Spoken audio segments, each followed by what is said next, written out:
기도하겠습니다. 살아계신 하나님 감사합니다. 이 시간에 하나님의 거룩한 영으로 하나님 종을 붙들어 주시기 원합니다. 하나님의 뜻을, 하나님의 마음을 온 세상에 선포하기 원합니다. 하나님의 아들의 소원대로 계시의 영을 부어주셔서 하나님 아버지를 알게 하시고 아버지의 영광을 구할 수 있는 귀한 시간 되기를 원합니다. 성령께서 친히 빌바를 알게 하여 주시고 하나님의 뜻대로 간구하여 주시기를 원하며 예수 그리스도의 이름으로 기도드리옵나이다. 아멘.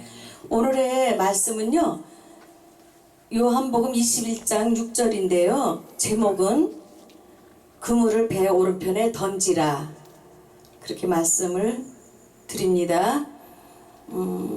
요한복음 21장 6절에는 가라사대 그물을 배 오른편에 던지라 그리하면 얻으리라 하신데, 이에 던졌더니 고기가 많아 그물을 들 수 없더라 말씀하셨습니다. 제가 오늘 무슨 말씀을 하나님 앞에 올려드려야 될까 밤에 기도를 하니까 하나님께서 이 말씀을 주셨어요. 근데 하나님께서는 우리에게 아무것도 없을 때, 우리의 힘으로 능으로 아무것도 할 수 없을 때 말씀을 주셔요. 근데 그 말씀이 하나님이시기 때문에 하나님의 마음을 우리에게 주시는 거잖아요. 전달해 주시는 거예요. 그럼 우리는 그 마음만 받아들이면 되는 거예요. 그러면 하나님께서는 문제도 아시고 우리에게 물어보시며 또 그 문제를 해결할 수 있는 답도 허락해 주시는 거예요. 그래서 우리는 하나님께서 던져라 그러면 던져야 되는 것이고, 던질 때는 하나님의 응답이 이미 던지기 전에부터 하나님께서 허락해 주셨어요. 만들어 주셨거든요. 근데 우리가 믿음이 없어요. 아멘. 믿음이 있어서 못해요.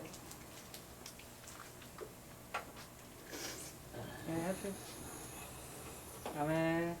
네, 하나님께서는 이미 우리가 순종하기 전에 모든 것을 다 준비해 놓으셨어요. 그래서 순종하는 사람은 그것을 볼 수 있지만 순종하지 않는 사람은 하나님이 우리에게 무한하게 우리의 필요를 공급해 주실 것을 얻지 못하고 살아가는 것을 봅니다. 베드로가 밤새도록 고기를 잡았지만 잡은 것이 아무것도 없었어요. 그럴 때 하나님께서 깊은 데로 가서 그물을 던지라 말씀하셨어요. 깊은 데로 간다는 것은 고기는 얕은 데서는 잡히지만 깊은 데서는 잡히지 않는 것이 어부의 그 실력이에요. 다 알고 있는 것이거든요.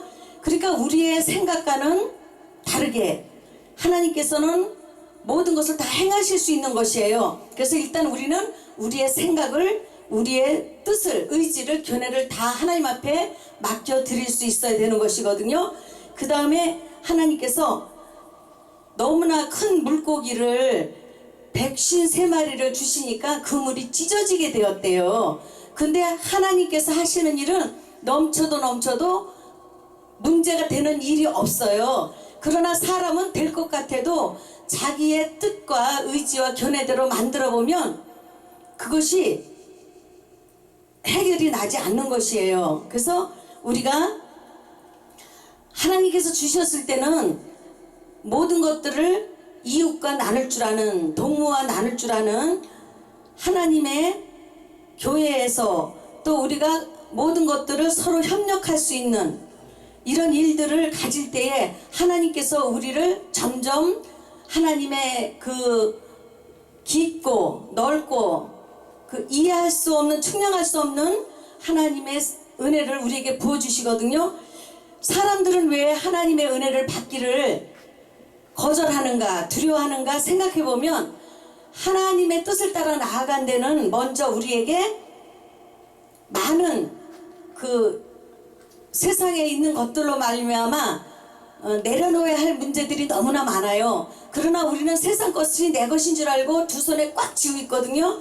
그러나 우리는 하나님께서 한 손을 펴도 안 돼요. 두 손을 다 필 때까지 하나님께서는 우리를 사랑하심으로 하나님의 뜻 가운데로 우리를 인도하여 가고 계시거든요. 그래서 제가 오늘은 정말 정말 마음이 무거웠어요. 짐이 무거웠어요. 왜? 하나님이 가르쳐 주시는 것만큼 저는 그것을 행해야 할 순종이 있거든요. 그래서 사울이 전쟁에 나가서 이겼을 때 좋은 그 짐승들을 남겨놨잖아요. 그래서 이것을 하나님 앞에 드리려고 했다.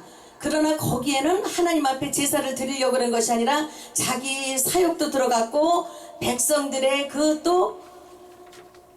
백성들에게 자기를 나타내기 위해서 공유한 것이에요. 그래서 오늘 우리는 하나님을 쫓아가는 길에는 오직 성령의 인도하심이 있어야 되는 것이고, 또 성령으로 우리가 쫓아서 인도함을 받아야 되는 것이거든요. 근데 우리는 더불어 그리고 함께 이렇게 해서 하나님의 나라를 내가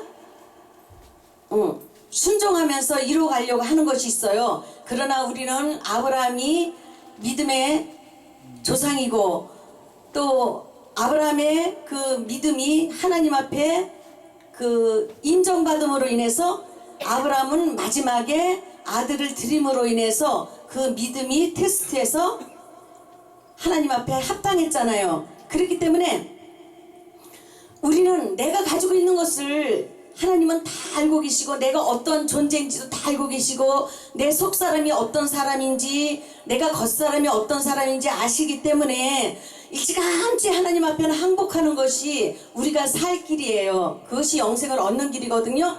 근데 우리가 하나님께서 요구하시는 것은 하나님께서 행하시기 때문에, 하나님이 하시기 때문에 할 수 있는 것인데, 내가 한다고 생각하니까 거기에 하나님의 뜻에 우리는 복종할 수가 없는 거예요. 그래서 믿음이 점점 하나님 앞에 가까이 갈수록 하나님의 나라를 세우시는데 우리에게 장애물이 있어요. 그것이 자기 자아잖아요. 그 다음에 육신에 있는 죄의 정욕, 그 다음에 육신에 있는 안목, 세상의 것들, 자랑, 이런 것들이 우리가 하나님 앞에 뜻을 복종시키는데 우리를 가로막아요. 그럴 때 우리는 그것을 하나님 앞에 기도로써, 그리고 아버지의 그 사랑을 우리가 정말 확신하면서, 그 사랑은 하나님 아버지께서 십자가에서 못 박혀 죽으심으로 우리를 사랑하신 그 사랑을 나타내신 거잖아요.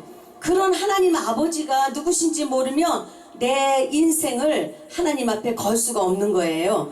그러나 하나님이 그 생명을 우리에게 나를 사랑하심으로 주신 그 사랑, 나를 위해서 부끄러움을 당하시고 수치를 당하시고, 그 다음에 그 모든 것들을 사람들에게 당하는 그 고통을, 그리고 그 멸시를 개의치 아니하시고 하나님께서 해결해 주신 것, 그 십자가에서 죽으심으로 해결해 주신 것을 보면 우리는 어리석은 자가 되면 안 돼요. 그래서 하나님의 뜻이 무엇인지 이해를 해야 되고 세월을 아껴야 되는 것이거든요. 그런데 여기서 보니까 베드로가 주님이신 줄 알았어요. 근데 베드로보다 더 하나님이 사랑하는 자 요한이 이 주시는 거, 주님이신 줄 알고 주시다 그러니까 베드로가 있다가 그 겉옷을 입고 바다로 뛰어내리잖아요. 그러니까 우리는 먼저 아는 사람이 하나님에 대해서 증인이 될 수 있어야 돼요. 근데 그 증인은 성령으로 우리에게 오셔서 나와 더불어 우리가 하나님의 자녀가 되었으므로 하나님을 같이 증거할 수 있는 그런 믿음의 삶을 가지게 되는 거거든요. 근데 제가 깨달은 것은 나눔이라는 것이에요. 그 153마리가 큰 물고기였기 때문에 그물이 찢어질 수밖에 없는 상황이었어요. 근데 다른 배, 동무배를 손짓해서 와가지고 도와달라면서 2배에 채웠어요. 그런데도 그것이 잠기게 되지 않았거든요. 그러니까 우리는 나누면 나눌수록 이 세상에서 내 방법은 내가 쌓고 내가 곡간을 헐고 더 크게 지면 내 것이 될 줄 알지만 오늘 밤에 내 영혼을 부르면 그것이 누구 것이 되겠느냐 하나님께서는 말씀하고 계시잖아요. 근데 그 다음에 하나님께서 주시는 것은요, 우리들을 점점 하나님의 의로운 하나님의 파수꾼으로, 그리고 하나님의 의의 일꾼으로, 의의 병기로 사용하시기 위해서 우리에게 하나님이 우리를 모든 인생의 주인인 것을 알게 하시고 하나님이 우리의 왕이신 것을 알고 하신 다음에는 우리에게 하나님이 말씀으로 우리의 영에게 하나님의 그 은혜를 부어주시는데 베드로에게 그렇게 말씀하고 계셔요. 무서워하지 말라. 이후로는 내가 사람을 취하리라 말씀하시잖아요. 그래서 우리가 하나님을 알면 이제 생명 내놔야 돼요. 내 거 아니에요. 그러나 하나님은 내 육의 생명을 취하는 것이 아니에요.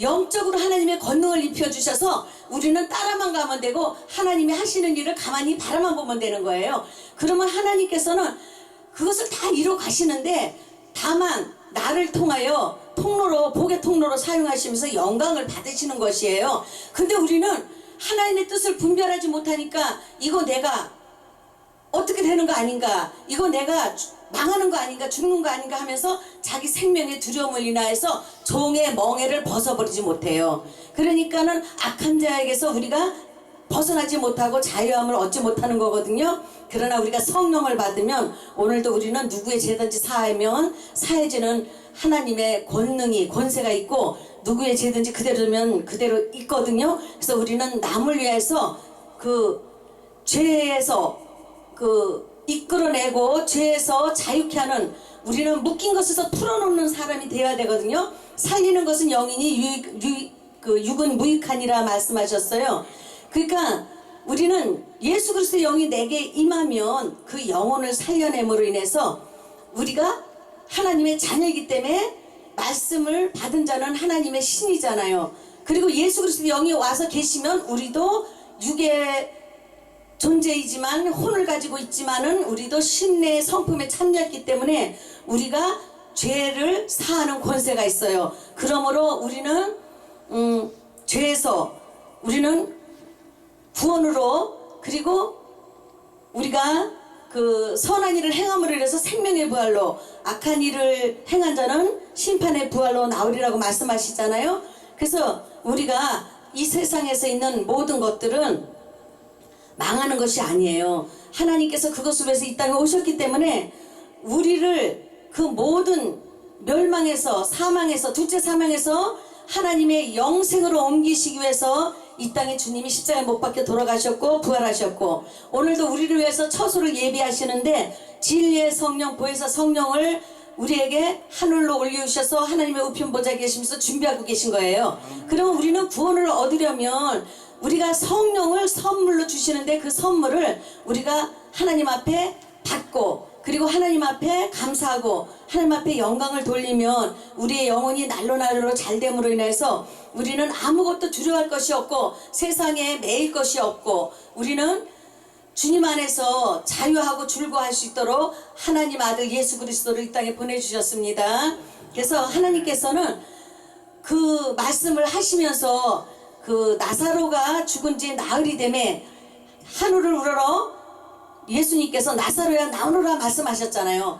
그러면서 나사로가 세상 방법으로는 살아날 수 없는 상황에서 나사로가 죽은 것은 하나님의 영광을 위해서, 하나님의 아들의 영광을 위해서 하나님께서 허락하신 일이에요. 그래서 예수님이 나사로가 살아남으로 인하여서 다시 그 예수님께서 나사로를 통해서 예표가 되셨고 예수님께서 다시 우리를 위해서 십자가에 못 박히셨다가 다시 살아나실 것을 나사로의 그 죽음을 통해서 보여주고 계신 것이거든요.